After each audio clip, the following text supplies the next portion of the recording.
Hello विद्यार्थी मित्रांनो, माझं नाव राजीव पवार सर. आपण ची तयारी कशी करावी, तो सिलेबस कसा समजून घ्यावा, लक्षात अजिबात राहत नाही, पण ते लक्षात ठेवण्यासाठी काहीतरी जुगाड करावा लागेल आपल्याला. बरं आहे का नाही? आता एकच ध्येय ठेवायचं आहे की मला CTET आणि TET पास करायचं आहे. मग त्याच्यासाठी मला काय करावं लागेल, तर त्याच्यासाठी मला भरपूर अभ्यास करायचा. हे नाही मनातून काढून टाका ते. बघा, अभ्यास जास्त केल्यानं कुठलीच परीक्षा पास होत नाही, पण केलेला अभ्यास जर जास्त वेळा तुम्ही रिव्हिजन केलं तर नक्कीच काय होतं, तो परीक्षा कुठलीही असेल तर पास होऊन जाते. तर मित्रांनो, या चॅनलवरती तुम्ही नवीन असाल तर प्लीज तुमचं एक सबस्क्राईब माझ्या चॅनलला मोठं करू शकतं, म्हणून तुम्ही सबस्क्राईब करा, बेल आयकॉनला दाबून आपलं तुमचं नोटिफिकेशन चालू करून ठेवा, जेणेकरून मी कुठलाही व्हिडिओ अपलोड केला असेल तर तुम्हाला प्रत्येक वेळी त्याचे नोटिफिकेशन भेटेल आणि तुम्ही तो व्हिडिओचा आनंद घेऊ शकाल. चला तर मग आपण सुरुवात करूया गावठ्या पद्धतीनं. गावठी पद्धत आपण वापरणार आहोत. गावठ्या पद्धतीला आपण जोर देत आहोत. त्याचं का जोर द्यायचा आहे, तर तुम्हाला सगळ्यात जास्त ती भाषा समजणार आहे. अररररररर, किती मोठा दिलाय सिलेबस, ते समजून घेऊया. पहिला आपण बघून घेतोय की मानसशास्त्र त्याचं स्वरूप काय आहे, त्याची व्याप्ती काय आहे, बघूयात. जर थोडं मिस्टेक असू शकतं टायपिंग मध्ये, ते विचार वेगळा सोडा, पण मी तुम्हाला सांगताना एकदम क्लिअर सांगेल. चला आपण पहिला काय आहे कसं आहे ते बघून घेऊया. आता बघा, सायकोलॉजी, नेचर अँड स्कोप, आपण ते बघत आहोत. पहिल्यांदा मी वाचणार, त्याच्यानंतर मग तुम्हाला एक्सप्लेन करणार. मानसशास्त्र हे मन आणि वर्तनाचा अभ्यास करणारे शास्त्र आहे. म्हणजे माणूस हे कसाही वागू शकतो, कसाही बोलू शकतो, त्याचं वर्तन, त्याचं राहणीमान, त्याचा अभ्यास तुम्हाला करायचा असेल तर त्याला मानसशास्त्र म्हणलं जातं. उदाहरणार्थ आपण लक्षात ठेवत असतो की बघा, 16व्या शतकात रुडॉल्फो गोंकेनर, ओके, हा एक शास्त्रज्ञ होता. ओके, तो शास्त्रज्ञ कसा होता, जर्मनीत राहायचा. जर्मनीत राहत असताना त्याला काहीतरी बघ असं बोलावंसं वाटलं, मग तो बोलत होता. आणि बोलत असताना तो एक शब्द तयार केला, त्याचं नाव आहे सायकॉलॉजी. काय नाव आहे? सायकॉलॉजी. हा शब्द कोणी तयार केला असं तुम्हाला विचारतात, तर सायकॉलॉजी हा शब्द रुडॉल्फ या शास्त्रज्ञानं तयार केलेला आहे. बरोबर. ह्या शास्त्रज्ञानं तयार केला असेल तर पुढे बघा, सायको म्हणजे आत्मा. आता काय काय माणसं सुद्धा तुम्हाला सायको दिसून जातील, ती वेगळी सायको झालं. हा, आता सायको म्हणजे आत्मा तुम्हाला बघावं लागेल, ते आत्मा तुम्हाला दिसतच नाही. आत्मा कुठं आहे शरीरात, आपण कुठल्या भागात आहे, नाकात आहे का, डोळ्यात आहे का, कानात आहे का, हातात आहे का, बोटात आहे, अरे बाबा बाबा मला माहितच नाही कुठं आहे. पण सायको म्हणजे आत्मा मला कळू शकतो. आणि लॉज बघा, सायकोलॉजी आपण म्हणतो बरोबर. बघा, शास्त्र म्हणजे एक सायन्स, शास्त्र म्हणजे आपण त्याला एक भाग म्हणू शकतो जो डीप मध्ये अभ्यास करतो. सायकोलॉजी.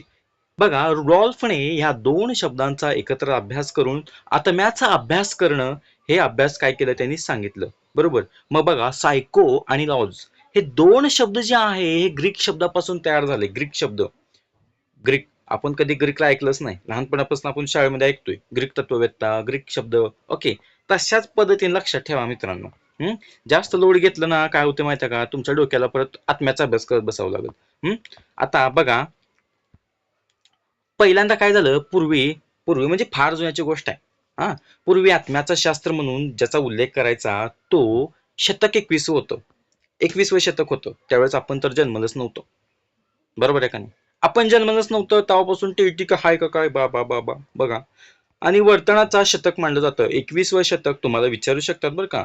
सायकोलॉजी बघा, तुम्हाला विचारताना ते कसं विचारतील, सायकोलॉजी टिंबटिंबचा अभ्यास करते, आत्म्याचा अभ्यास करते. अरे अरे, ठीक आहे, करत बसा मग अभ्यास. 21वे शतक हे मनाचा आणि वर्तनाचा शतक मानलं जातं. मानसशास्त्राच्या विविध शाखा असतील, जसं तुम्ही आता वेगवेगळ्या शाखा काढता. मला मी उदाहरणार्थ तुम्ही आता एका हॉटेलची शाखा काढली, ह्याची शाखा काढली, त्याची शाखा काढली, तसं आता ह्याची बी शाखा असेल ना, त्याची बी शाखा असेल. बघूयात त्याची किती शाखा आहेत, बघू किती छान शाखा आहेत, आता आपण व्यवस्थित बघून घेऊया.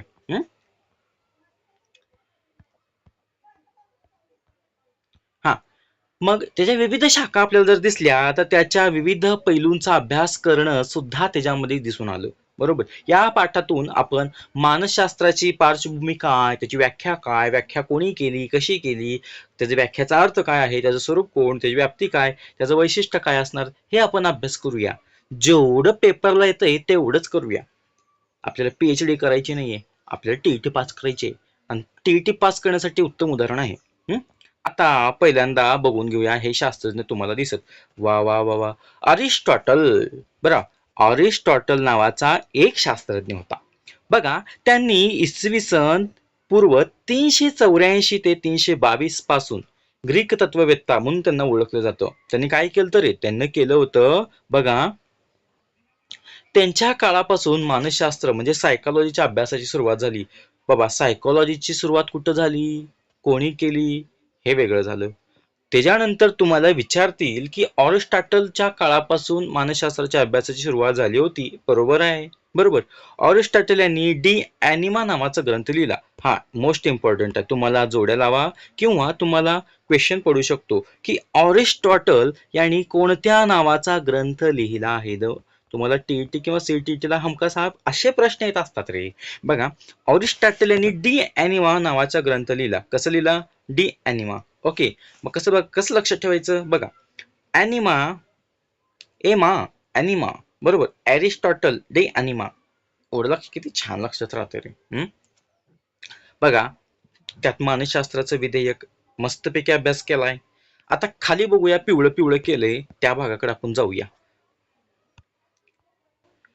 आत्म्याचं शास्त्र ते मानसशास्त्र.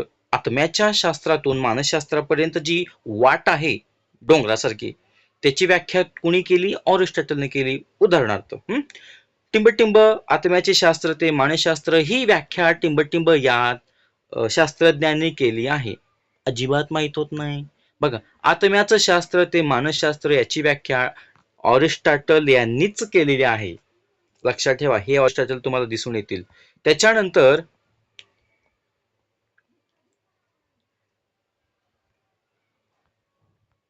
दुसरा आपण बघत आहोत. आता बघा, प्लेटो, सॉक्रेटिस. ओके, प्लेटो आणि सॉक्रेटिस. आता बघा, हे दोन व्यक्ती आहेत ते जाऊ द्या, पहिला बघूया प्लेटो. एकाचं आपण प्लेटो नाव ठेवूया आणि दुसऱ्याचं सॉक्रेटिस नाव ठेवूया. मी शॉर्टकट लिहितो, तुम्ही व्यवस्थित बघून घ्यायचंय फक्त. आता बघा, हे दोन एकदम मस्त मित्र आहेत. आता काहीतरी गप्पा मारत असतील. आता आपण बी कुठं तर कट्ट्यावर बसलो, पानपट्टीच्या ह्याच्यावर बसलो, कुठं पण बसलं तरी आपण गप्पा मारतो का नाही?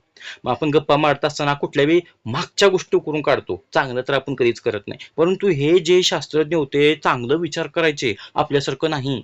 बरोबर, चांगला असा विचार करायचा की बाबा जेणेकरून काहीतरी काय विद्यार्थ्यांना देता यावं.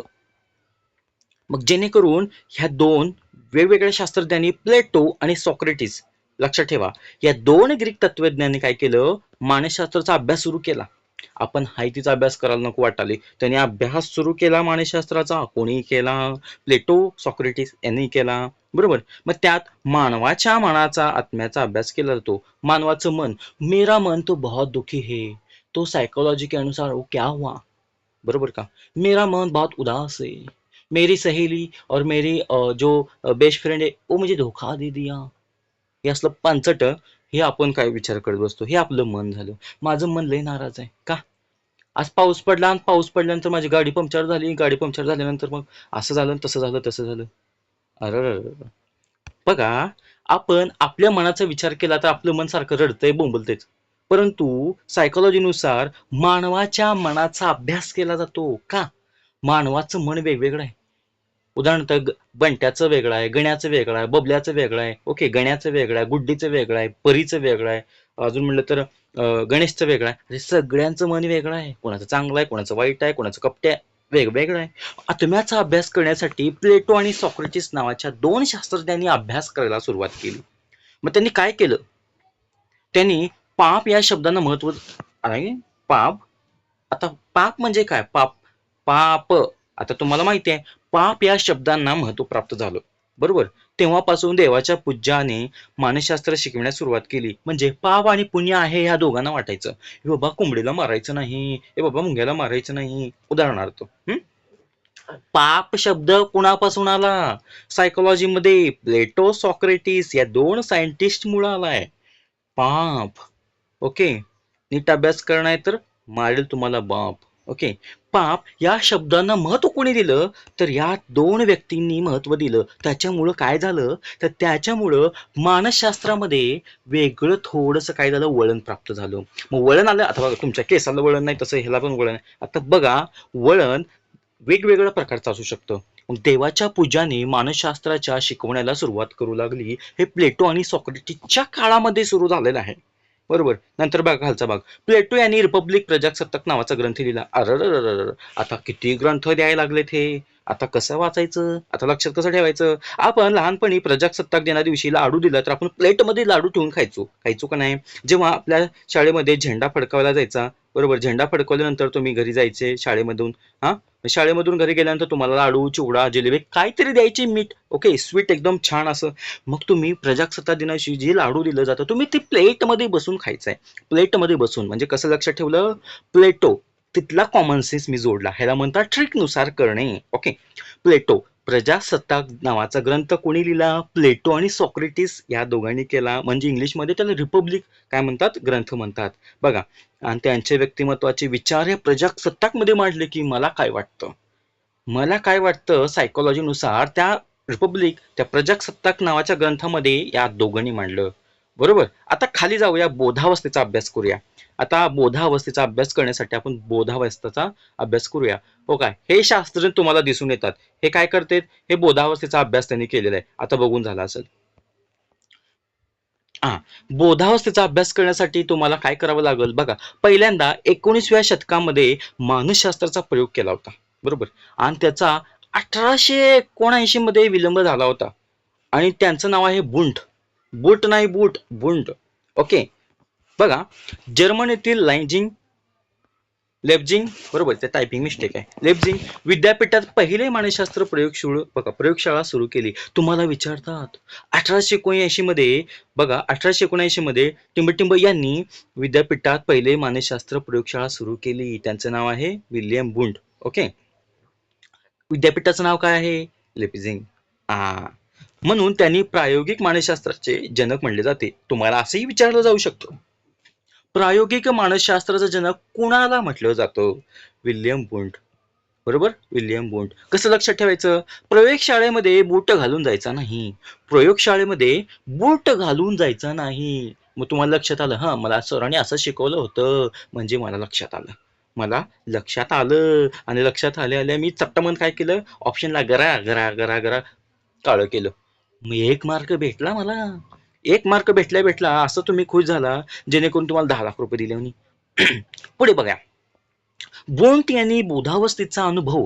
आता त्यांचा इतका अनुभव होता, आपल्याला काहीच अनुभव नाहीये.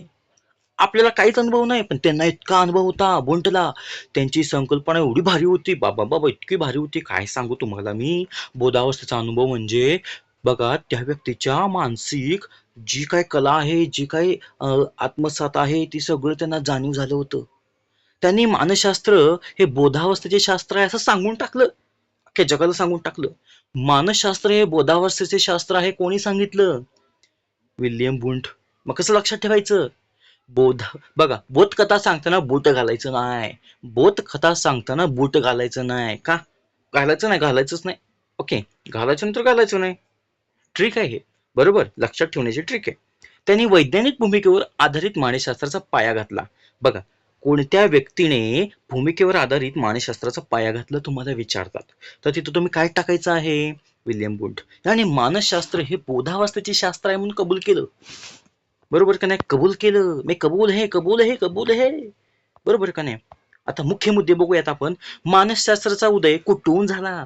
मानसशास्त्राचा उदय ग्रीक तत्ववेत्ता यांच्या मेंदू, सायकोलॉजी यांच्या विचारापासून झालेला आहे. त्याच्यानंतर बघा, विविध व्याख्यांचा विचार, कला ह्याच्यामध्ये बदल होत गेला काळानुसार. प्रत्येकाचा विचार काय मॅच होत नव्हता. मग काही ना काही बदल होत गेला. ओके. त्याच्यानंतर प्रायोगिक पद्धतीचा अवलंब केला आणि मानसशास्त्र वैज्ञानिक सुद्धा बनलं. बरोबर. त्याच्यानंतर मानवी मन व वर्तनाचा अभ्यास हेच मानसशास्त्राचे मुख्य उद्दिष्ट आहे. हे आपला मेंदू कामातनं गेलेला. आणि हे मेंदू जे आहे ना शास्त्रज्ञांचे पॉवरफुल. बघा, मानवी मन, मेरा मन तो बहुत ही अच्छा है, मी किसी का बुरा नहीं चाहता, फिर भी मैं बुरा हूँ. ओके. मानवी मन वर्तनाचा अभ्यास हेच मानसशास्त्राचे मुख्य उद्दिष्ट आहे. आता टांग टांग टांग टांग टांग. आता मला कळलं की मला माझं मेंदू जे आहे ना एकदम पॉवरफुल आहे आणि सायकोलॉजीनुसार मी आता आत्म्याचा अभ्यास करतो, मी माझ्या विचारांचा अभ्यास करतो. किती मस्त आहे. आता पुढे बघूया. मानसशास्त्र स्वरूप व्याप्ती. स्वरूप म्हणजे काय? त्याचा आकार, त्याचं रूप, त्याचं रंग, त्याचं हे, त्याचं ते. बरोबर. त्याची व्याप्ती बघूया. टायपिंग मिस्टेक झाली, व्यापती झाली. तुम्ही समजून घ्याचाल असं मला वाटतं या. चला बघा. अवबोधवर्तनाचा अभ्यास आता करावा लागेल का नाही? आता बघा, तुम्हाला इथं मी एक नवीन शास्त्रज्ञ दाखवतोय, ते तुम्ही बघून घ्यावा. बरोबर. आता बघा, पाचवा. हा, अवधवर्तनाचा अभ्यास करायचा आहे. आता बघा, इथं मेंदू दिसतोय, इथं शिडी आहे, स्टेप बाय स्टेप तुम्हाला चढायचं आहे, मेंदूत घुसायचं आहे. आपल्या स्वतःच्याच घुसा, दुसऱ्याच्या घुसू नका, बरं का. Sigmund fried. आता फ्राईड लक्षात ठेवायचं, मी तुम्हाला ट्रिकनं सांगतो. पहिल्यांदा वाचून घेऊया, नंतर मग आपण काय करूया, ट्रिकनं लक्षात ठेवूया. सिगमंड फ्राईड 1856 ते 1939 यांच्यानुसार मानवी वर्तनाची मागे अवधेन प्रेरणा असतात, यांची आपल्याला जागृती नसते. बरं, ठीक आहे. आपल्या मनाची, बघा, आपल्या मनाची अश्वशेत पातळी अमान्य निमित्त इच्छा, आक्रोश किंवा दडपण जातात. आता लक्षात कसं ठेवायचं? काहीच कळलं नाही. कळवतो बिंदास कळवतो. Sigmund fried. आपण लक्षात कसं ठेवायचं? फक्त आपल्याला पेपर पुरतं लक्षात ठेवायचं आहे.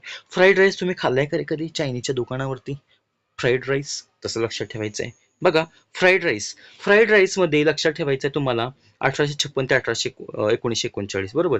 त्याच्यामध्ये काय अभ्यास केला जातो? तर बघा, मानवी वर्तनाच्या मागे नक्की कुठली प्रेरणा रे? कुठली प्रेरणा आहे मानवी वर्तनाच्या मागं? अचानक बबल्या चुकीचा वागायचा.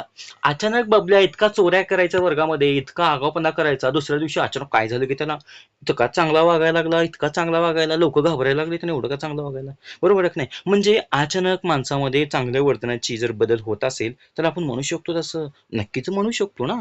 अच्छा, मी बघा, रोज रोज मी शाळेला उशिरा जातो. आज अचानक मी शाळेला सगळ्याच्या आधी गेल्यानंतर बघा काय होणार आहे? अचानक मानवी वर्तनामध्ये बदल झाला.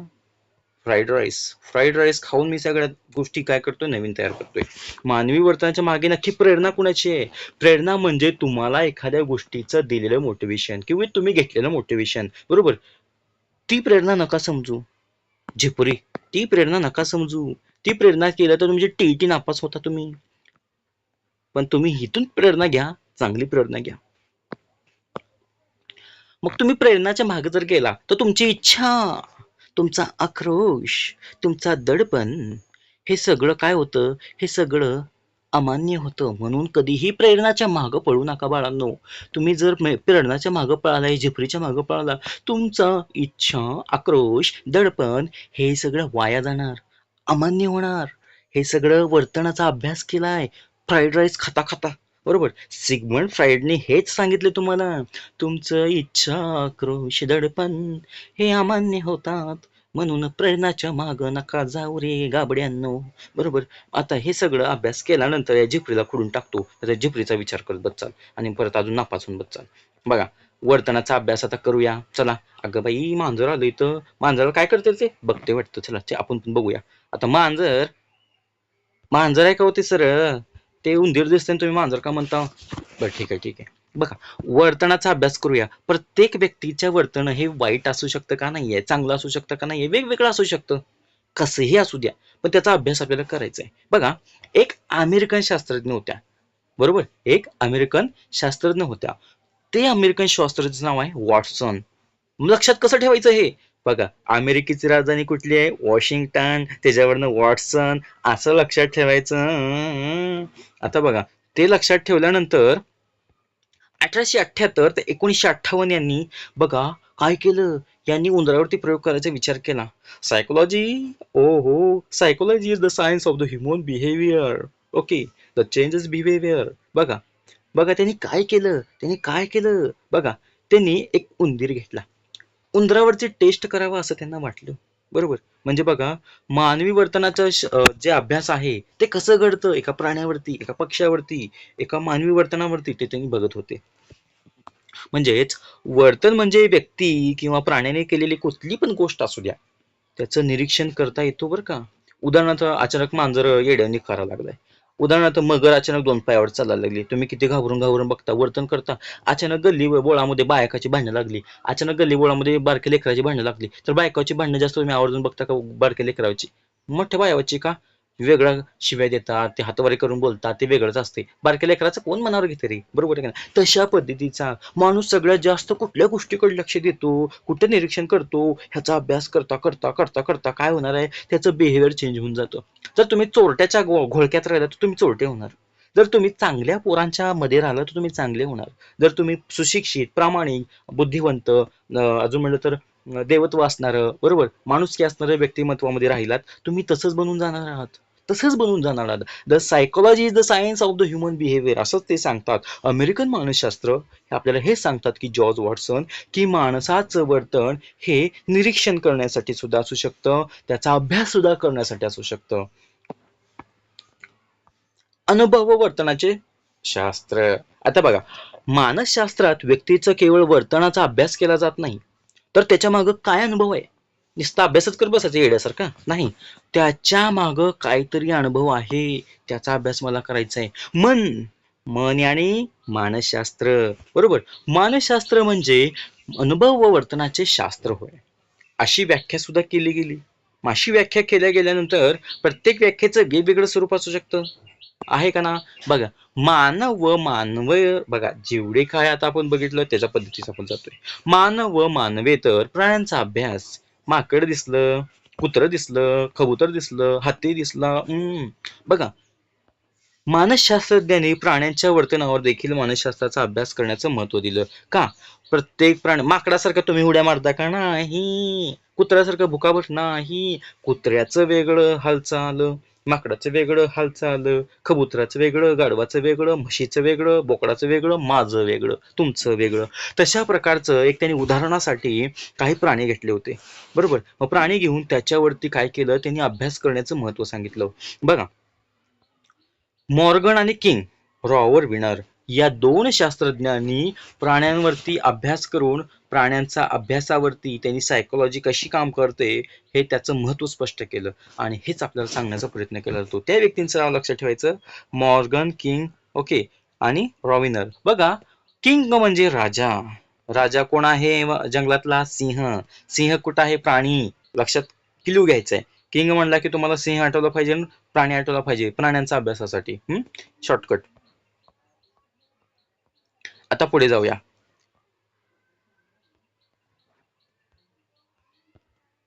आता बघूया, उद्दीपक जीव. बघा, प्रतिक्रिया, SOR.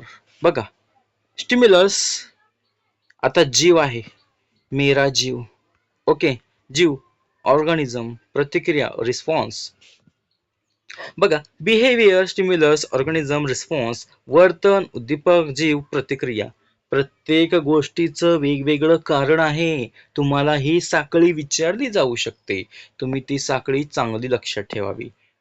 उद्दीपक व कोणताही घटना परिस्थिती असून त्याची किंवा अंतर्गत तसेच बाह्य घटकातील देखील असू शकतो. आणि जीव माणसाचा, मानव किंवा प्राणी का असेना, प्रतिक्रिया होतच असते.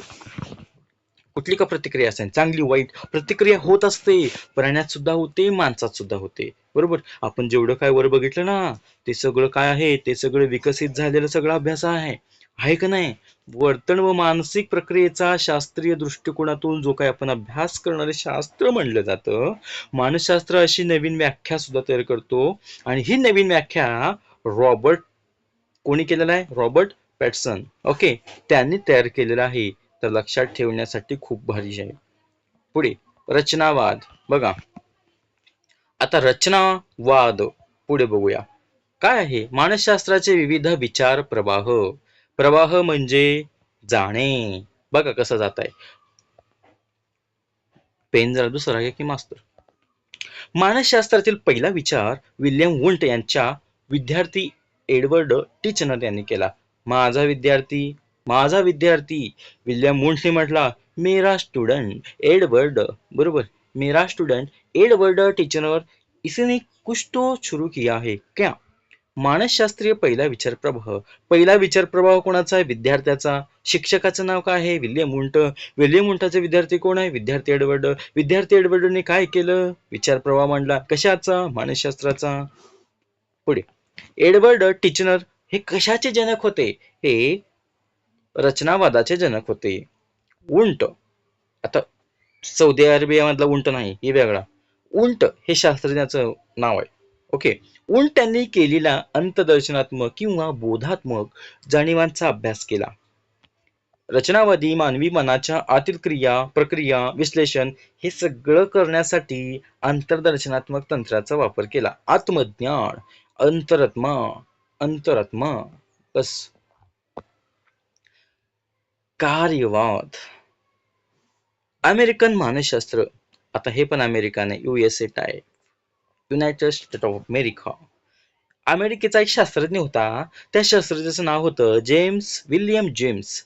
ओके. यांनी काय म्हटलं? मेरा विचार बहुत अच्छा होता है. विचार प्रवाह मांडला. त्याने काय केलं? विचार प्रवाह मांडला. कोणासमोर मांडला? व्यक्तींसमोर मांडला. की बघा, अमेरिकन शास्त्रज्ञाचं नाव काय आहे? William James. ओके. जेम्स यांनी विचार प्रवाह मांडला होता. विचार प्रवाह मांडल्यानंतर त्यांनी कशाचा विचार प्रवाह मांडला? तर त्यांनी कशावर भर दिला? त्यांनी बोधात्मक अनुभवांचा अभ्यासावर भर दिला, मनाच्या कार्यावर भर दिला, अनुकूलावर भर दिला. हे सगळं कार्य कसं होतं, कसं ह्याच्यावर भर दिला. मानसशास्त्राचे तत्व, प्रयोगशाळेतले शास्त्र, हे सगळं जे काय प्रकार आहेत, हे सगळं जे काय अभ्यास आहे, हे सगळ्या प्रकारचं अजिबात विज्ञान नाहीये. प्रत्येक गोष्ट विज्ञान असते का? नाहीये. हे कोणी मांडलं? हे विल्यम जेम्स अमेरिकन शास्त्रज्ञांनी मांडला. बरोबर. आणि हे सांगितल्यानंतर पुढे आपण बघा, मन विश्लेषणवाद बघत आहोत. सायकोलॉजिझम बघा, मन विश्लेषण बघा. आता फ्राईड राईस परत पाठ करूया. बघा, सिगमंड फ्राईड हे व्यक्ती परत आले. हे व्यक्तीने म्हटलं, हिरवं झालं, ब्ल्यू करूया आता. मनविश्लेषण हा सिगमंड फ्राईड यांनी काय केलं? स्थापित केलं. मानसशास्त्राचा प्रवाह कसा असला पाहिजे? मनोविश्लेषणवाद असला पाहिजे. मनोविश्लेषणवाद ही कोणी मांडलं? फ्राईड राईस खात खात तुमच्या मनाचा अभ्यास करत असा. बरोबर. त्याच्यानंतर बघा, या विचारसरणीनं वर्तनावर बघा होणाऱ्या अचेतन सचेतन मनाच्या प्रभावावर भर दिला जातो. मानवाचं मन कशा प्रकारे बदलतं या प्रकारचा मोठी गोष्ट याचा काय केला जातो? अभ्यास केला जातो. फ्राईड हा असा विश्वास होता की आपल्यावर विश्वास नाही, पण त्यांच्यावर विश्वास ठेवावा लागला होता. फ्राईड हा असा विश्वास होता की मानवी मन 3 घटकांनी बनलंय असं म्हणलं. मानवी मन 3 घटकांनी बनलं. फ्राईड राईस खाता खाता मी सांगतो. पहिला ईड. ओके. मूलभूत व प्रवृत्ती व इच्छा. माणसाची इच्छा कधीच पूर्ण होत नाही. माणसाची ती मूलभूत प्रवृत्ती आहे. अहंकार, इगो, वास्तवाशी जुळवून घेणार भाग, अहंकार, घमंड. त्याच्यानंतर सुपर इगो. काय? Super ego. नैतिकता व मूल्य दर्शवणारा भाग, सुपर इगो. व्हेरी बघा, प्राथमिक आकांक्षा समावेश असतो यामध्ये. अहंकार वास्तवाशी, जीवनाशी, तुमच्या सगळ्या घटनाशी जोडलेला असतो. मीच बाबू कालिया, तुमचा अहंकार. मीच होणार पास, सुपर अहंकार. बरोबर. ह्या सगळ्या गोष्टीचा अभ्यास करण्यासाठी मनोविश्लेषणवाद तुम्हाला समजून घ्यावं लागेल. आणि हे सिगमंड फ्राईड यांनी काय केलेलं तुम्हाला सांगितलेलं आहे.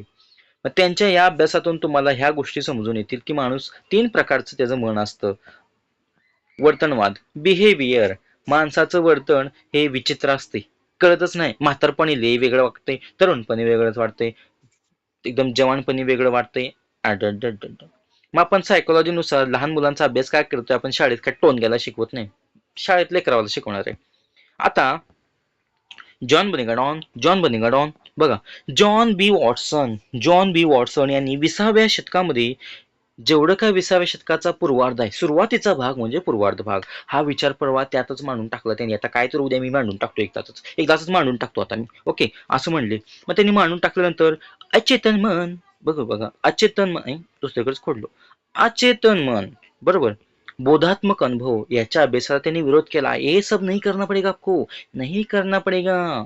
बघा, जॉन बी वॉटसन यांनी म्हणले की 20व्या शतकाच्या सुरुवातीला त्यांनी एक विचार मांडला की इथून पुढे अचेतन मन अजिबात वापरू नका, बोधात्मक अनुभव अजिबात वापरू नका. मग वापरायचं काय? काय वापरायचं? बघा पुढे, निरीक्षण वर्तनाच्या अभ्यासावर भर दिला. त्यांनी म्हटलं की तुम्ही निरीक्षण करा रे बाबांनो. निरीक्षण केल्यानंतर तुमच्या अभ्यासावर तुम्ही भर दिला की तुम्हाला सगळं कळून जाते, सगळं कळून जाते.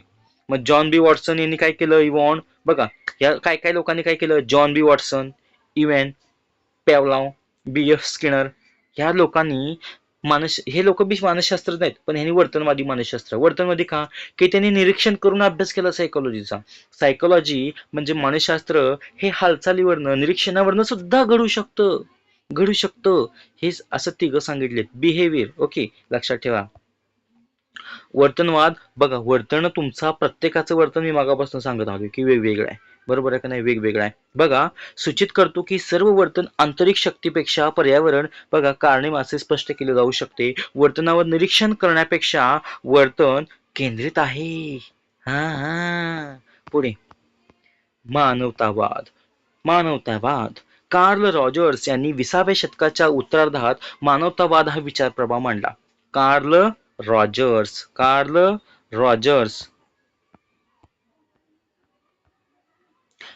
20व्या शतकाच्या उत्तरार्धामध्ये त्यांनी मानवतावाद विचारप्रवाह मांडला. आता बघा, मग त्याच्या स्वतःच्या इच्छा, स्वतःवरच्या इच्छाचं स्वतःचं नियंत्रण, तुमचा आत्मविस्तार, तुमचा आत्मविश्वास, ह्या सगळ्यावर अभ्यासावर भर दिला. विचारतात तुम्हाला कोण? कारलं.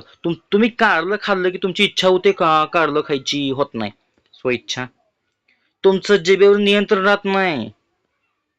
मेरे भाई और बहनों, आत्मविश्वास पण तुमचा निघून जातोय क्योंकि मैंने कारलं खाया. बरोबर का नाही? त्यानंतर मानवतावादी मानसशास्त्र आजही खूप लोकप्रिय आहे. सकारात्मक मानसशास्त्र बघा किती पॉझिटिव्ह दिसते मला. मेरे दिल में इतनी रोशनी छुपी है, ओ पॉझिटिव्ह है. मानसशास्त्रावर दूरक्षेत्रावर त्यांचा महत्वपूर्ण प्रभाव दिसतो आपल्याला. मानसशास्त्राची ही विशिष्ट शाखा प्रत्येक लोकांना आनंद, जिकडे तिकडे आनंदी तिकडे तिकडे परिपूर्ण असं तसं काहीतरी करून जीवन जगण्यात मदतवर केंद्रित केलं ह्या बाबानं. ओके. बोधात्मक उपपत्ती, तुमच्या घरातली चापत्ती. बघा, बोधात्मक उपपत्ती बघून घेऊया. पेन कर. बोधात्मक उपपत्ती बघा, सगळ्या अमेरिकेचं कुठल्या तर, अरे एकदा तरी भारतानं कर रे, काहीतरी भारतानं कर. अमेरिकन मानसशास्त्र बघा, एक काय लिहिली रे ही. आता बघा, अमेरिकन मानसशास्त्र अलन नेसर यांनी उपपत्ती मांडली. बघा मग काय उपपत्ती मांडली. यामध्ये तुमचं डोक्याचं स्मरण, हे बघा, भेजा फ्राय, बहुत अच्छा फ्राई रहेगा, इसको बिकेगा तो, क्योंकि इसके कभी इस्तेमाल ही नहीं किया हमने. बरोबर. स्मरण, निर्णय, समस्या, बरोबर, बुद्धिमत्ता, बघा, बुद्धिवाद, ह्या सगळ्या गोष्टीचा अभ्यास बोधात्मक उपपत्तीमध्ये नेसर या शास्त्रज्ञांनी मांडलेला आहे. त्याच्यानंतर ह्या सगळ्या गोष्टीचा मानसिक तणाव, मानसिक प्रक्रिया, या सगळ्या गोष्टीचा जे काही गोष्ट बदलतात त्याला पेट स्कॅन असं म्हटलं जातं. हे सगळं तयार होण्याची जी मेंदूची कॅपॅसिटी आहे त्याच्यामध्ये सांगितलं जातं. बघा, जेव्हा माणसाच्या चुंबकीय प्रक्षेपणाने जे काय घटक बदलले जातात ती MRI, बघा, MRI सिटी स्कॅन तुम्ही बघितलं असेल. हे सगळ्या गोष्टी पेट स्कॅन मधून कसे होतात, ते कशात लक्षात घेतले जातात, ते लक्षात कसे ठेवले जातात, हे सगळा अभ्यास मानसिक प्रक्रियाचा एक शाखा आहे म्हणून लक्षात ठेवलं. काहीच कळना, ऑब्जेक्टिव्ह सुटला ना बास, कसं लक्षात ठेवायचं. बघा, नेसरने काय केलं? सिटी स्कॅन करून टाकली डोक्याची स्वतःच्या, असं लक्षात ठेवायचं. त्याच्यानंतर समजून कसं घ्यायचंय बघा, नेसर यांनी मानसिक प्रक्रियेचा अभ्यास करतात आणि त्यांना मानसिक प्रक्रियेचं शास्त्रज्ञ सुद्धा म्हणलं जातं. आता बघा, लास्ट पॉइंट, मानसशास्त्राच्या विविध शाखा कोणकोणत्या आहेत? तुम्हाला 100% ना 2 करोड लाख टक्के विचारतात ते, पण विचारण्याची पद्धत ही वेगवेगळ्या पद्धती असू शकतात. पहिला, आत्म्याचं शास्त्र कोणीही म्हणलं, ऑरिस्टॉटलने म्हणलं. ऑरिस्टॉटलचा आत्मा बाहेर निघाला. त्याच्यानंतर मनाचा अभ्यास करणारे शास्त्र ते मानसशास्त्र. मानसशास्त्र हे मानवी मनाचे अनुभव आहेत, वर्तन आहेत, हे सगळं मिश्रित आहेत. हे शास्त्र कोणी मांडले? मॅकडोगल. त्याच्यानंतर मानसशास्त्र हे बोधात्मकाचे शास्त्र आहे, कोणी मांडले? विल्यम बंट. त्याच्यानंतर 1879 ला जर्मनीतील लाइप्झिग यांनी विद्यापीठात बंट यांनी पहिली मानसशास्त्रीय शाखा सुद्धा सुरू केली. त्याच्यानंतर पुढे बघा फ्राईड राईस आले. बोधात्मक व अबोधात्मक प्राणी जाणीवांचा अभ्यास करणारे शास्त्र हे फ्राईड यांनी केलेले आहे. मानवी वर्तनाचे शास्त्र हे मानसशास्त्र असावं आणि वर्तनवादी शास्त्रज्ञ म्हणून वॉटसन यांना ओळखलं जातं. मानव आणि मानवेतर प्राण्यांच्या वर्तनाचे शास्त्र हे मानसशास्त्र मॉर्गन किंग आणि रॉबिन यांनी म्हटलं जातं. वुरंदबर्ग यांनी वर्तनाचे सूत्र सुद्धा मांडून दिलेले आहेत. सारांश बघूया. ऑरिस्टॉटलचा आत्मा आम्ही इथं ही शॉर्टकट ट्रिक्स स्वतः तयार केलेले आहे. मॅकडोंगल मनाचं वर्णन करतं. तुमच्या मेंदूमध्ये सतत प्रेम, प्यार, दिवाणा हे चाललेलं असतं. खड्ड्यात घाला त्याला. विल्यम बेंट बोधात्मक शास्त्र, बोट घालून बोधकथा करायची ना म्हणलं होतं मी. फ्राईड अचेतन मनाचे संशोधन. वॉटसन वर्तनवादाचा पाया. मॉर्गन किंग रॉबिन मानव व मानवेतर वर्तनाचा अभ्यास. वा वा वा वा वा मित्रांनो, आपण ह्या सगळ्या गोष्टीचा अभ्यास केला का नाही? डड डड डड डड लय भारी केला राव. तर हे शॉर्टकट ट्रिक नुसार बघा, हे मी तुम्हाला लक्षात ठेवण्यासाठी मी त्यांना ट्रिक्स तयार केले त्यांच्या नावावरती. उद्देश असा आहे की आपली जी स्पर्धा आहे त्याच्यामध्ये तुम्ही व्यवस्थित पास होऊन निघाला पाहिजे, म्हणून तुम्हाला मी शॉर्टकट आणि एकदम छान ट्रिकच्या पद्धतीने गावठी भाषेमध्ये सांगितलं आहे. आवडला असेल तर लाईक करा, शेअर करा, सबस्क्राईब करा आणि जास्तीत जास्त लोकांपर्यंत व्हिडिओ पोचवा, जेणेकरून तुमचा एक शेअर काही जणांचं तर भविष्य सुधारेल. भेटूया पुढच्या टॉपिकला घेऊन. तोपर्यंत बाय बाय बाय.